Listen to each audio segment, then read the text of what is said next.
Assalamualaikum warahmatullahi wabarakatuh. Siapa yang tidak kenal dengan guru besar Profesor Dr. Andes, Ustadz juga, Ustadz Adi Hidayat. Kenapa saya sebutnya guru besar Profesor? Karena beliau di samping hafid Quran, paham juga tafsir-tafsirnya kan. Kemudian bukan hanya ilmu agama, tetapi beliau menguasai beberapa disiplin ilmu tentunya. Selevel Ustadz Adi Hidayat ini saling merosting dengan Kang Deddy Mulyadi. Beda dengan yang mengaku tokoh Islam sebelah, yang mengkafir-kafirkan Kang Deddy Mulyadi, mengkafir-kafirkan Gus Dur dan sebagainya. Kelihatan ya kalau orang berilmu ini malah mendoakan kepada seorang pemimpin itu kan, mendoakan yang baik-baik. Roastingan ini sangatlah berbobot, bukan hanya sekedar roastingan bercanda gitu-gitu aja. Ini ada dasar hukum referensi dari berbagai sumber yang sangat jelas. Nah, bagi kalian yang mungkin akademik dan memang suka sama Kang Deddy dan juga Pak Ustadz Adi Hidayat, mari kita simak pada video berikut ini.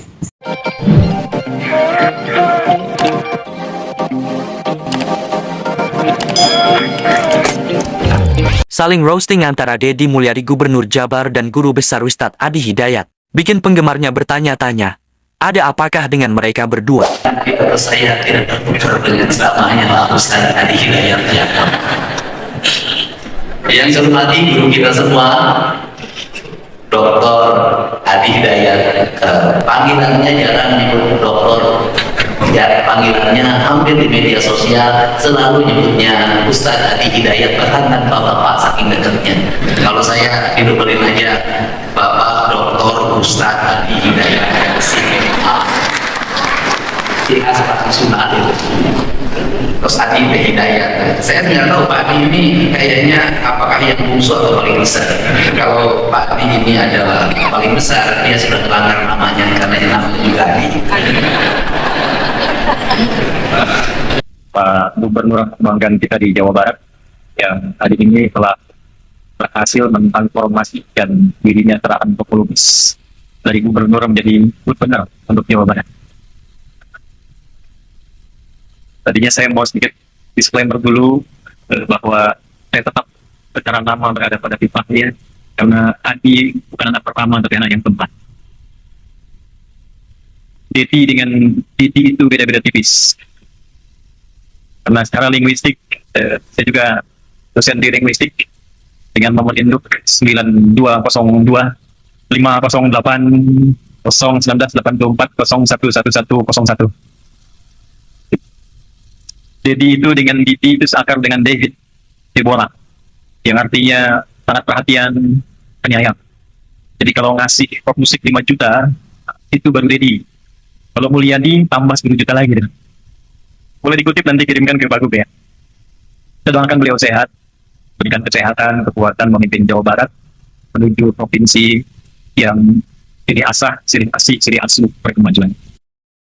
Nah, begitulah saling roasting antara keduanya, antara Kang Deddy Mulyadi sebagai Gubernur Jawa Barat dengan Guru Besar Dr. Ustadz Adi Hidayat. Yang mana kita semua tahu kedua-duanya adalah sosok yang sangat berpengaruh di masyarakat Indonesia. Kang Deddy Mulyadi lebih fokus di Jawa Barat, Bapak Ustadz Adi Hidayat lebih fokus kepada ceramah-ceramah, ya kemudian di organisasi Muhammadiyah juga. Nah, saya sekarang mulai menyadari kenapa Muhammadiyah begitu pesat dalam berbagai bidang. Dalam dunia akademik, siapa yang tidak tahu ya, kemajuan Muhammadiyah luar biasa.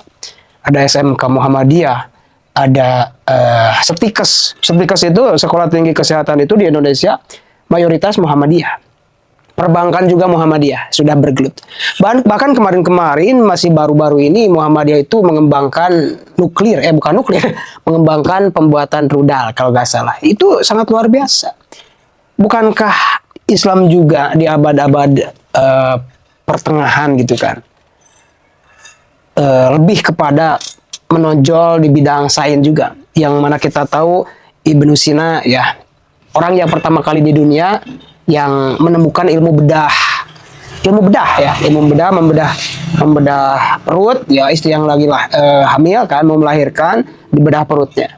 Kemudian ada Al-Khwarizmi juga yang kalau nggak salah ya, kalau salah nanti kritik di kolom komentar.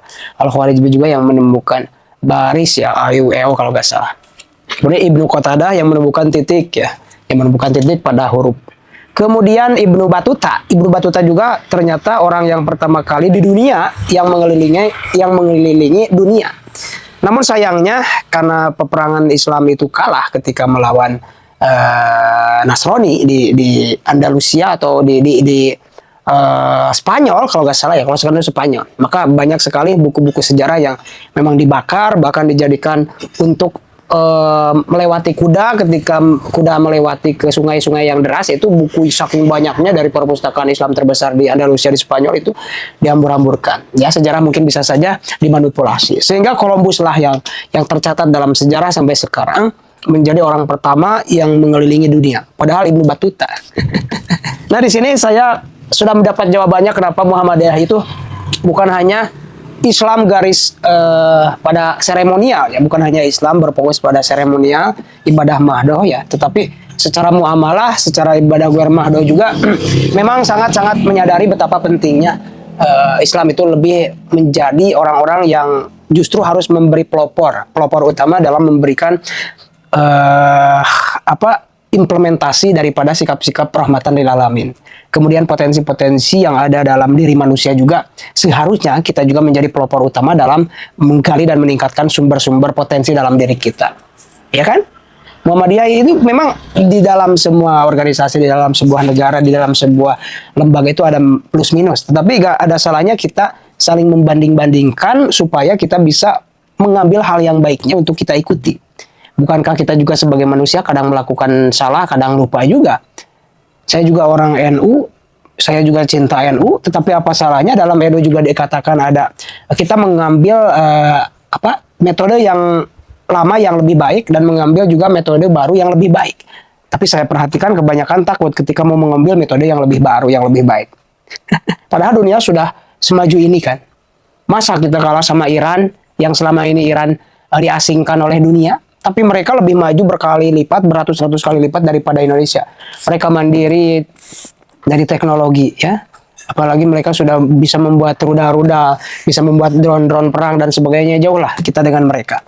Namun disayangkan mungkin karena Iran itu kalah propaganda dengan negara Amerika, ya tetap aja. Ada banyak negara yang mengklaim Iran itu jelek, Iran itu jahat, dan sebagainya. Nah, kita sudah diperlihatkan pada kedua sosok tokoh publik, tokoh pejabat juga yang memang yang satu Kang Deddy Mulyadi orangnya itu lebih mengamalkan Islam secara tersirat ya, lebih ke implementasi ya. Kemudian Pak Ustadz Hadi Hidayat lebih kepada tersurat ya, ceramah, dakwah dan lain sebagainya. Apabila dikolaborasikan keduanya kan itu akan menjadi kebanggaan dan mengharumkan nama baik agama Islam itu sendiri, bahkan negara. Ya kan? Nah, bagaimana menurut kalian terkait saling roasting antara Ustadz Hadi Hidayat dan Kang Deddy Mulyadi? Silahkan baku hantam di kolom komentar. Terima kasih sudah menonton. Jangan lupa like, subscribe, dan tekan tombol lonceng. Bye-bye.